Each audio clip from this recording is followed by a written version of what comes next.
নিরাপদ পার্কিং ঠিক আমাদেরকে, আমরা যাতে রুগীর সেবাটা সঠিকভাবে দিতে পারি। মারধর থেকে বঞ্চিত থাকতে চাই, কেন মারবে এর একটা সুস্থ বিচার চাই। কিসের জন্য তো সেবামূলক কোনো প্রতিষ্ঠান না, অত টাকা টাকা। চালকদের মারধর ও হাতকড়া পরানোর অভিযোগে বগুড়ার শহীদ জিয়াউর রহমান মেডিকেল কলেজ হাসপাতালে ৩ দফা দাবিতে অনির্দিষ্টকালের ধর্মঘট ডেকেছে বেসরকারি অ্যাম্বুলেন্স চালকরা। এতে ভোগান্তির শিকার হচ্ছেন রোগী ও স্বজনরা। লাশ নিয়ে বিপাকে পড়ছেন অনেকেই। এছাড়া উন্নত চিকিৎসার জন্য রেফার করা রোগীদের নিয়েও বিপাকে পড়েছেন স্বজনরা। মঙ্গলবার ২৮ মে সকাল থেকে শুরু হওয়া এই ধর্মঘটে অ্যাম্বুলেন্স না পেয়ে অটোরিকশায় ও ইজি বাইকে চড়ে রোগীদের নিয়ে যাওয়া আসা করতে হচ্ছে স্বজনদের। নিয়ে আসছি এখানে মাথার অপারেশন করার জন্য। তো এখানে আমি অ্যাম্বুলেন্সের জন্য কথা বলছি না, কেউ যাবে না। তো আমি ব্যাপার থেকে একটা গাড়ি কথা বলছিলাম, ওখান থেকে ওরা আসতে পারতেছে না এদের কারণে, যে গাড়ি নিয়ে আসলে এরা ভাঙচুর করতে পারে বা প্রবলেম করতে পারে। এই জন্য আমাদের জয়পুর থেকে কোনো গাড়ি এখানে আসতেছে না। তো এই জন্য খুব টেনশনে আছে, মাকে নিয়ে যাবো কীভাবে। আমরা তো সাধারণ জনগণ, আমরা আসলে দোষটা কাকে দেবো সেটা তো আমরা বলতে পারবো না। এখন আমাদের প্রয়োজন এখন গাড়ি, আমরা গাড়ি পাচ্ছি না।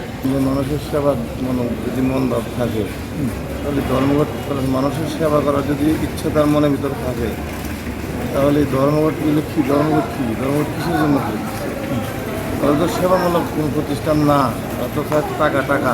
রুগীর যদি ভালো চাই আমরা, যদি মানুষের প্রয়োজনে মানুষ যদি হই, তাহলে এগুলো বাঁচবে না। আমাদের তো অবশ্যই হবে, রুগীর কষ্ট হতো, রুগীদের আসলে অনেক কষ্ট, আপনি জানেন না। এখানে হাসপাতালে সবাই মানুষ সুখে আসে না, তো এখানে কষ্ট নিয়ে আসে। হাসপাতালটা সুখের জায়গা না। ঠিক আছে, এখন মনে করেন যে এখানে এটা আমাদের সবাইকে দেখা উচিত, মানবিক দৃষ্টিকোণ থেকে সবাইকে দেখা উচিত। বন্ধ থাকলেও যে ভোগান্তি হয় তার থেকে বেশি ভোগান্তি হয় একটা রুগী জনস্বাস্থ্যর ক্ষেত্রে, একটা রুগী বহন ক্ষেত্রে একটা অ্যাম্বুলেন্স বা এরকম গাড়ি বা যানবাহন যদি বন্ধ রাখে, তাহলে আমাদের পক্ষে খুবই কষ্টকর। নিয়মতান্ত্রিকভাবে ভাড়াটা ঠিক হওয়া উচিত। অ্যাম্বুলেন্স চালকদের ৩ দফা দাবি হলো হাসপাতালের জরুরি বিভাগের সামনে থেকে অ্যাম্বুলেন্স চালকদের রোগী পরিবহনের সুবিধা দেওয়া, হাসপাতালের ভিতরে বৈধ অ্যাম্বুলেন্স পার্কিংয়ের সুবিধা দেওয়া ও অ্যাম্বুলেন্স চালকদের মারধর ঘটনার সুষ্ঠু তদন্ত হওয়া। একটা মালিক গাড়ির মধ্যে শুয়ে আছে, পরিচালক এসে ডাকে তুলছে না। কী ব্যাপার, গাড়ি কেন এখানে? বলছে স্যার আমি ঢাকা থেকে আসলাম, আচ্ছা এখনই গেলে এখানে একটু গাড়িটা রাখছি, আমি চলে যাবো গাড়ির থেকে নাম। একে অকাত্য ভাষায় গালাগালি করে বার করে ওনাকে মারধর করে। গাড়িটা নিয়ে যায়, রুগী 4 নম্বর গেট লাগাচ্ছে, অক্সিজেন দেওয়া রুগী নামবে, গাড়ি একদম রেডি করে রাখে, উনি বসে আছে অক্সিজেন রেডি করে। ওই সময় আবার পরিচালক আসে, আচ্ছা বলছে গাড়ি কেন এখানে? বলছে স্যার রুগী নামতেছে। গাড়ি বার কর, রুগী যখন আসবি তখন তোরা গাড়ি এখানে আনবি। এখন রুগী অলরেডি ট্রলিতে আসতেছে, অক্সিজেনের সাপোর্ট দরকার ওই রুগীটার। যদি গাড়ি বাইরে থেকে যায়, রুগীর তো দুর্ঘটনাও ঘটতে পারে, তখন তো দোষ আসবে আমাদেরই। তখন এই কথার পরে উনি কয় গাড়ির থেকে নাম। একজন মালিকও কলার ধরে নামে ওখানে মারধর করে এবং কলার ধরে ছেঁচড়ে নিয়ে যায়, পুলিশের হাতে হ্যান্ডকাপ লাগা নিয়ে যায়। যে একটা মালিক অ্যাম্বুলেন্স দিয়ে সেবামূলক কাজ করতে আসে, যদি চোরের মতো আপনি হ্যান্ডকাপ লাগে টানে ছেলে যাচ্ছে, তাহলে আমরা কি করতে পারি? আর এটা তাও 15 থেকে 20 জন ড্রাইভার মারছেই। এর আগেও আমরা বিভিন্নভাবে আলোচনা করছি, কিন্তু আসলে কেউ আমলে নেয় না বিষয়টা।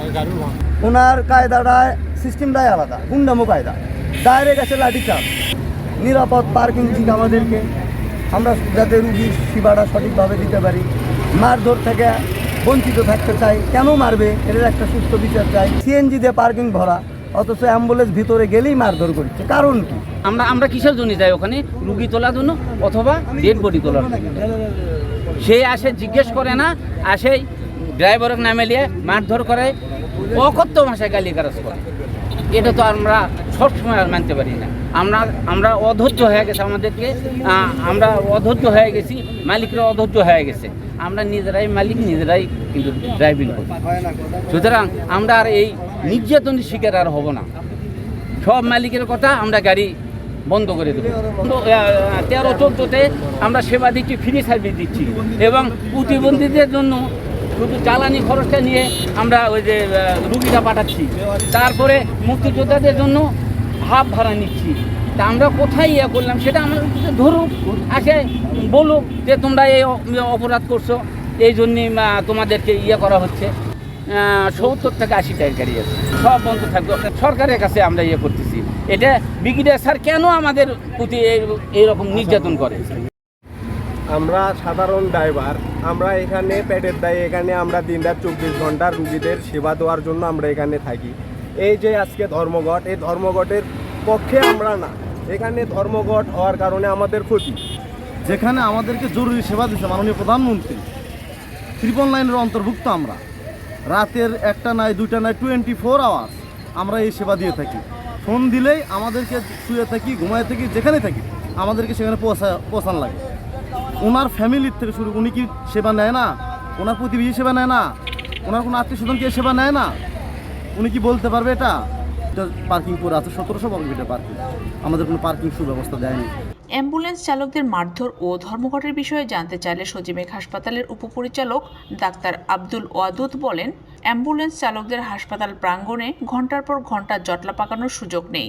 এছাড়াও তারা রোগীদের জিম্মি করে অতিরিক্ত ভাড়া আদায় করে। গতকাল কাউকে মারধর ও আটকের অভিযোগ সঠিক নয়, তবে একটি অ্যাম্বুলেন্সের ফিটনেস না থাকায় পুলিশ ট্রাফিক আইনে জরিমানা করেছে।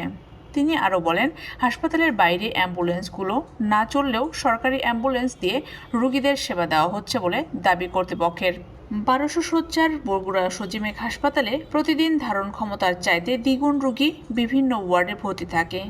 এছাড়া আউটডোরের আশেপাশে জেলাসহ দূর দূরান্ত থেকে প্রতিদিন কয়েক হাজার রোগী চিকিৎসা সেবা নিতে আসেন।